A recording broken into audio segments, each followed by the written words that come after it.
Shalom Bapak Ibu yang dikasihi Tuhan, jumpa kembali di dalam pembelajaran kita dari Kitab Perjanjian Baru. Kita sudah sampai di Injil Yohanes pasal 13. Hari ini kita melihat Yohanes 13 ayat 1 sampai 38.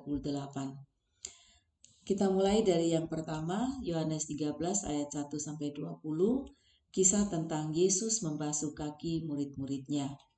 Di ayat 1 sampai 3 dikatakan seperti ini. Sementara itu, sebelum hari raya Paskah mulai, Yesus telah tahu bahwa saatnya sudah tiba untuk beralih dari dunia ini kepada Bapa. Sama seperti Ia senantiasa mengasihi murid-muridnya, demikianlah sekarang Ia mengasihi mereka sampai kepada kesudahannya. Mereka sedang makan bersama, dan iblis telah membisikkan rencana dalam hati Yudas Iskariot anak Simon untuk mengkhianati Dia. Ayat 3, Yesus tahu bahwa Bapanya telah menyerahkan segala sesuatu kepadanya dan bahwa Ia datang dari Allah dan kembali kepada Allah. Tuhan Yesus menyatakan bahwa waktunya sudah tiba untuk beralih dari dunia kepada Bapa. Kalau sebelumnya dikatakan waktunya belum tiba. Tuhan Yesus tahu saat di mana Dia akan beralih. Karena itu Ia mengajak murid-muridnya untuk makan Paskah bersama. Tuhan Yesus datang dari Allah dan kembali kepada Allah. Dia datang dengan misi Allah, dan setelah menyelesaikan misi Allah, Ia akan kembali kepada Allah. Di sini Rasul Yohanes sebagai penulis kitab Yohanes ini menulis bahwa Tuhan Yesus mempunyai kasih yang konsisten terhadap murid-muridnya. Sekalipun Dia sudah tahu siapa yang akan mengkhianatinya, siapa yang akan menyangkalnya, bahkan yang bakal ragu-ragu saat nanti Ia bangkit dari kematian. Dia sudah tahu semua itu. Namun, kasih-Nya tetap diberikan kepada semua mereka, tanpa melihat bagaimana sikap dan tindakan mereka nantinya kepada Tuhan Yesus. Dan kasih-Nya tetap dari mula sampai pada kesudahannya. Tuhan Yesus tahu bahwa sebentar lagi Dia akan menghadapi penderitaan dan kematian. Di saat seperti itu Dia tidak mengasihani dirinya sendiri, tapi hati dan pikirannya tertuju kepada murid-muridnya. Dikatakan sementara makan, iblis beracara dalam diri Yudas untuk mengkhianati Tuhan Yesus. Yudas memberikan kesempatan kepada iblis, sehingga hati dan pikiran Yudas dikendalikan iblis. Dalam ayat 4-11 dikisahkan tentang Tuhan Yesus menanggalkan jubahnya, mengambil sehelai kain lenan dan mengikatkannya pada pinggangnya, lalu menuangkan air dalam sebuah basi dan mulai membasuh kaki murid-muridnya, lalu menyeka dengan kain yang terikat pada pinggangnya. Ini merupakan tindakan merendahkan diri. Tuhan Yesus mengambil posisi seorang budak. Tuhan Yesus melakukan pembasuhan kaki, termasuk kaki Yudas Iskariot yang akan mengkhianatinya, dan Yudas no comment. Yudas tidak merasa apa-apa. Hati nurani dan pikirannya telah dikuasai iblis. Berbeda dengan Petrus. Petrus memperhatikan tindakan sang guru, sehingga ketika Tuhan Yesus hendak membasuh kakinya, dia menolak. Petrus ngerasa tidak sepantasnya sang guru membasuh kakinya. Namun Tuhan Yesus menjelaskan bahwa jika dia tidak mau, maka dia tidak mendapat bagian dalam Tuhan Yesus. Mendengar itu, Petrus lalu meminta agar tidak kaki saja yang dibasuh, tapi tangan dan kepalanya juga. Pembasuhan kaki yang dilakukan Tuhan Yesus kepada murid-muridnya menjadi simbol pembasuhan secara rohani. Dosa yang harus dibasuh oleh darah Yesus agar semua yang dibasuh olehnya mendapat bagian di dalam Dia. Kembali Tuhan Yesus menjelaskan dengan bahasa kiasan. Kalau orang sudah mandi, cukup basuh kaki saja. Dan di sini Tuhan Yesus menyinggung bahwa tidak semua murid-muridnya bersih, karena Dia sudah tahu siapa yang akan mengkhianatinya. Maka dia berkata, tidak semua kamu bersih. Selesai pembasuhan kaki, Tuhan Yesus bertanya kepada murid-muridnya, apakah mereka paham tentang apa yang telah dilakukannya barusan? Karena mungkin tidak terdengar ada jawaban, Tuhan Yesus melanjutkan di ayat 13-15. Dikatakan seperti ini. Kamu menyebut aku guru dan Tuhan, dan katamu itu tepat, sebab memang akulah guru dan Tuhan. Jadi, jikalau aku membasuh kakimu, aku yang adalah Tuhan dan gurumu, maka kamu pun wajib saling membasuh kakimu. Ayat 15, sebab aku telah memberikan suatu teladan kepada kamu, supaya kamu juga berbuat sama seperti yang telah kuperbuat kepadamu. Di sini Tuhan Yesus sedang mengajarkan dengan tindakan nyata apa yang harus dilakukan oleh murid-muridnya. Tuhan Yesus memberikan teladan agar murid-muridnya saling membasuh kaki, saling merendahkan diri satu terhadap yang lain, memposisikan diri sebagai hamba yang melayani satu terhadap yang lain, yang didasarkan pada kasih. Tuhan Yesus saja yang adalah guru dan Tuhan mau melakukan itu terhadap murid-muridnya. Maka tidak ada alasan bagi murid-muridnya untuk tidak melakukan hal yang sama. Hal ini bukan suatu pilihan, tapi keharusan. Bagi yang melakukan teladan Kristus akan berbahagia. Tuhan Yesus mengajarkan bahwa kebahagiaan bukan pada harta kekayaan duniawi, tapi kebahagiaan diperoleh saat kita melakukan yang Tuhan Yesus lakukan. Dalam hal ini, memposisikan diri sebagai hamba yang melayani dengan kasih. Di dalam Yohanes 13 ayat 18-20 dikatakan, bukan tentang kamu semua aku berkata, aku tahu siapa yang telah kupilih, tetapi haruslah genap nas ini. Orang yang makan rotiku telah mengangkat tumitnya terhadap aku. Aku mengatakannya kepadamu sekarang juga sebelum hal itu terjadi, supaya jika hal itu terjadi, kamu percaya bahwa akulah dia. Aku berkata kepadamu, sesungguhnya barang siapa menerima orang yang kuutus, ia menerima aku. Dan barang siapa menerima aku, ia menerima dia yang mengutus aku. Dalam ayat 18-20, Tuhan Yesus sedang berusaha untuk menyadarkan Yudas, namun tidak disebutkan bahwa Yudas sadar. Lalu Tuhan Yesus berusaha menguatkan murid-muridnya, supaya jika nanti ada di antara mereka yang mengangkat tumitnya terhadap Tuhan Yesus, mereka tidak goncang. Tuhan Yesus memberikan langkah pencegahan. Kalau nantinya Yudas jatuh, setidaknya murid-murid tetap kuat. Karena itu di ayat 20 dikatakan, aku berkata kepadamu, sesungguhnya barang siapa menerima orang yang kuutus, ia menerima aku. Dan barang siapa menerima aku, ia menerima dia yang mengutus aku. Orang yang menerima orang yang diutus Yesus, menerima Yesus. Dan barang siapa menerima Yesus, ia menerima Bapa yang mengutus Yesus. Di sini Tuhan Yesus sedang mempersiapkan para murid. Bila nanti mereka pergi, maka jika mereka diterima berarti orang yang menerima mereka sama dengan menerima Yesus dan Bapa. Apa pembelajaran yang bisa kita ambil dari bagian ini?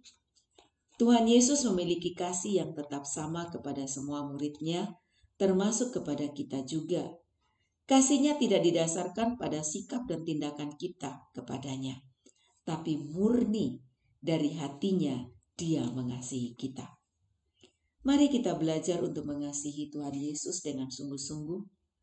Belajar mengasihi Tuhan Yesus bukan didasarkan pada seberapa besar berkat yang Dia berikan, tapi kita belajar untuk mengasihi Dia semata-mata karena kita mau mengasihi Dia dengan sungguh.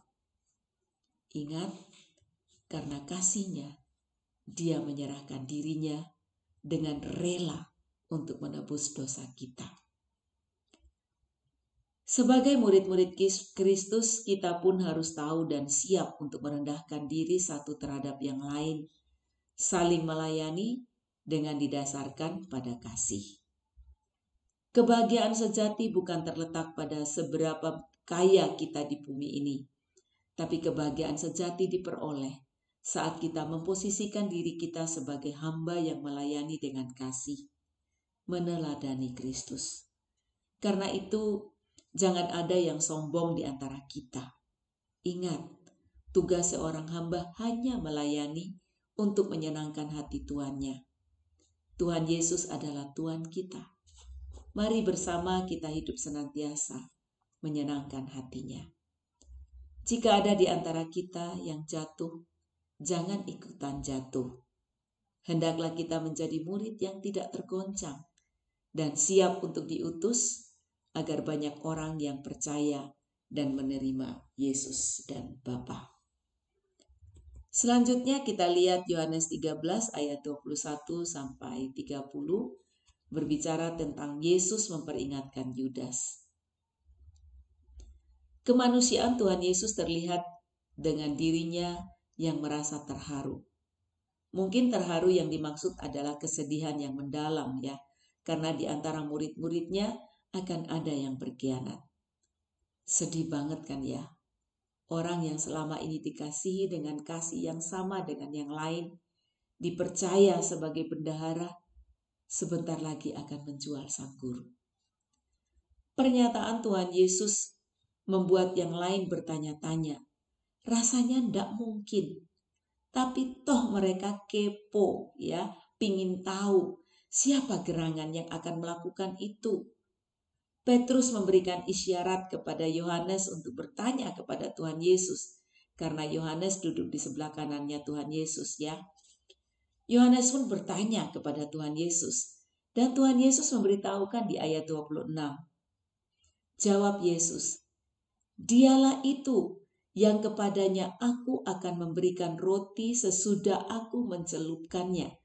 Sesudah berkata demikian, ia mengambil roti, mencelupkannya dan memberikannya kepada Yudas, anak Simon Iskariot. Sebenarnya petunjuk yang Tuhan Yesus berikan ini sudah sangat jelas ya.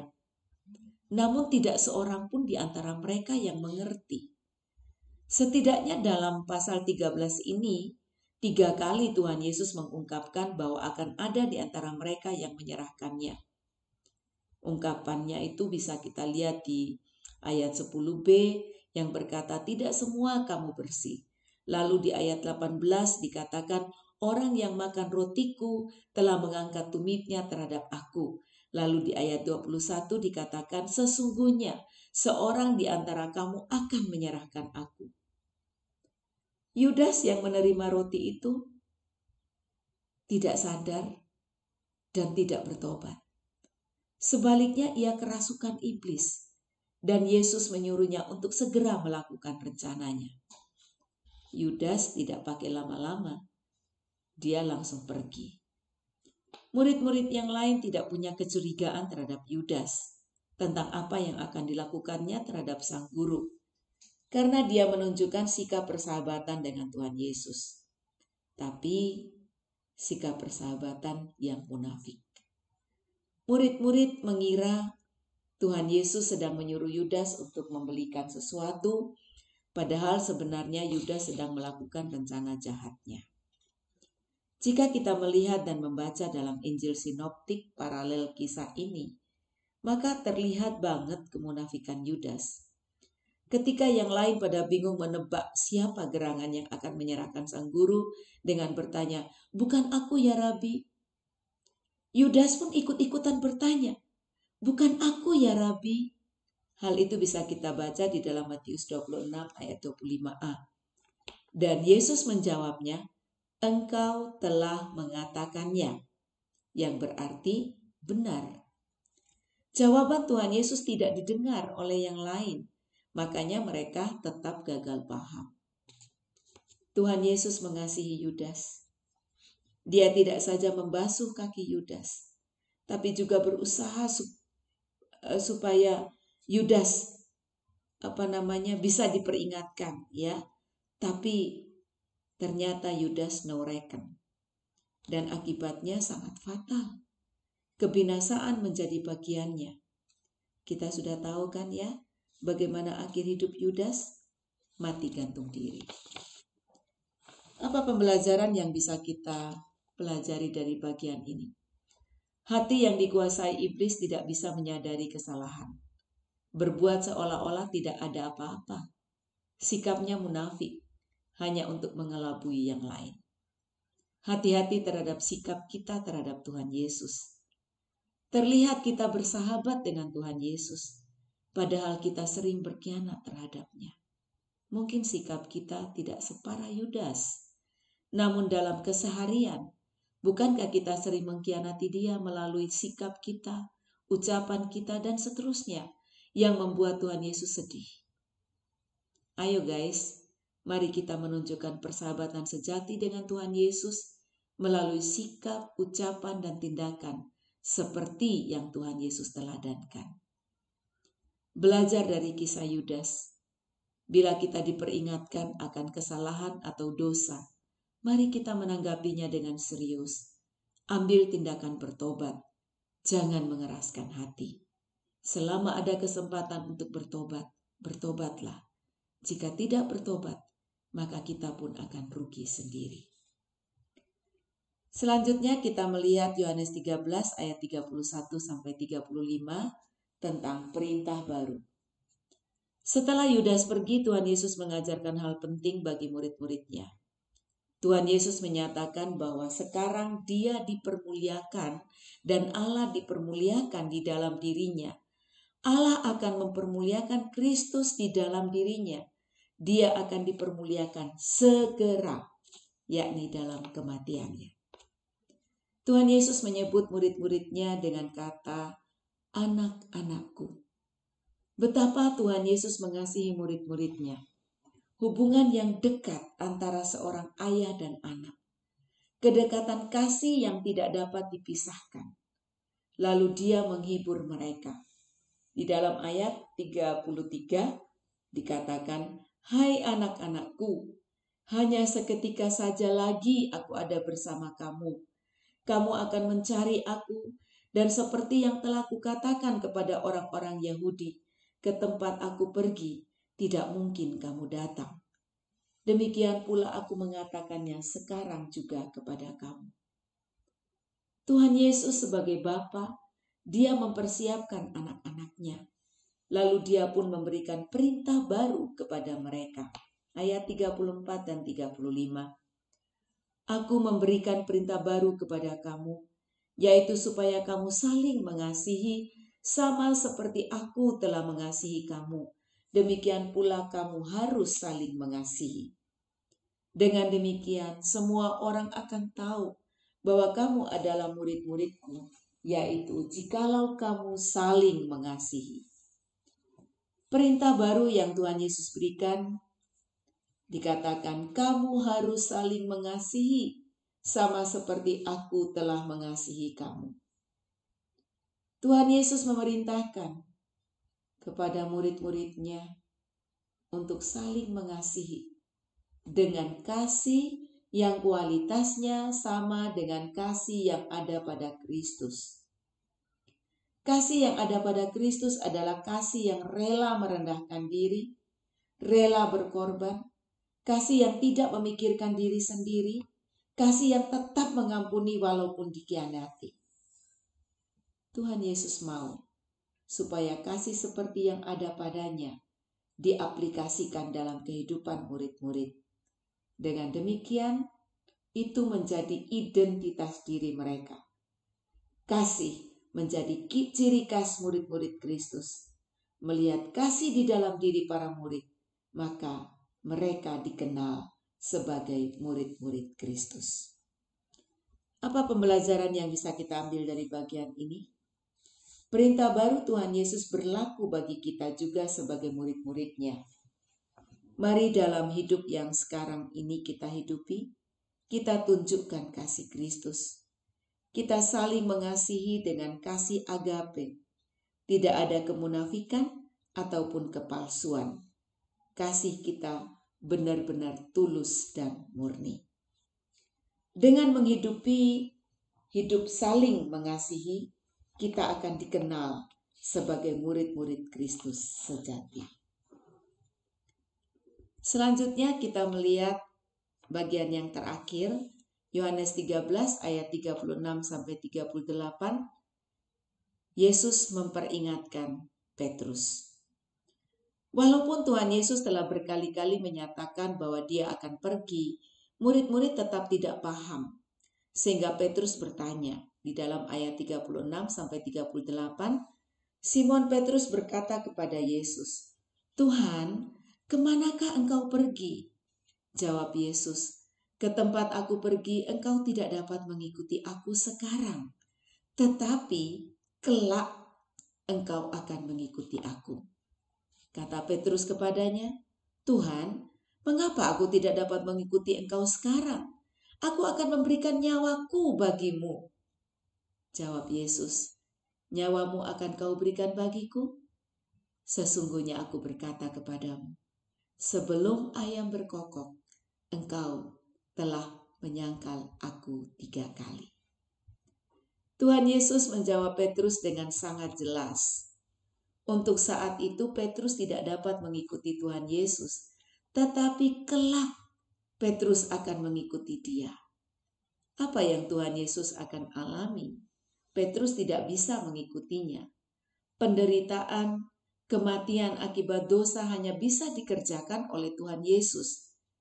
Namun Petrus akan mengalami penderitaan di saat dia memberitakan Injil. Dan memang benar, pada saat akhirnya Petrus, dia mati dengan kepala di bawah. Dalam ayat 37 rasanya Petrus rindu mengikuti Yesus pada saat itu. Dikatakannya dia siap untuk memberikan nyawa bagi Kristus. Keberanian Petrus saat itu diperingatkan oleh Tuhan Yesus bahwa sebentar lagi sebelum ayam berkokok, Petrus sudah menyangkal Tuhan Yesus 3 kali. Tentu saja Petrus tidak paham apa yang akan terjadi. Yang pada akhirnya perkataan Tuhan Yesus terjadi. Petrus menyangkal Tuhan Yesus, namun pada akhir hidupnya Petrus benar-benar membuktikan perkataannya. Dia siap mati bagi Kristus. Apa pembelajaran yang bisa kita ambil dari bagian ini? Melalui kisah Petrus dalam bagian ini kita belajar untuk merendahkan diri. Kita tidak bisa membela Tuhan Yesus, sebaliknya Tuhan Yesuslah yang menjadi pembela bagi kita. Dia rela menyerahkan nyawanya bagi kita. Bagian kita, hiduplah bagi Kristus sampai akhir dan siap untuk memikul salib. Tuhan Yesus tahu segala sesuatu. Biarlah kiranya kita selalu mendengarkan perkataannya dan ikut dia sampai akhir. Bapak Ibu yang dikasihi Tuhan, ini yang bisa saya bagikan bagi kita semua. Saya harap Bapak Ibu bisa membaca Yohanes pasal 13 ayat 1 sampai 38 secara urut dan juga secara tuntas ya, supaya bisa memiliki pengertian yang lebih lagi. Dan juga jangan lupa baca ayat paralelnya. Dan jika ada pertanyaan ataupun masukan-masukan, kita akan ketemu di grup diskusi kita di grup WhatsApp. Baiklah, akhir kata saya ucapkan, teruslah bertumbuh di dalam Tuhan.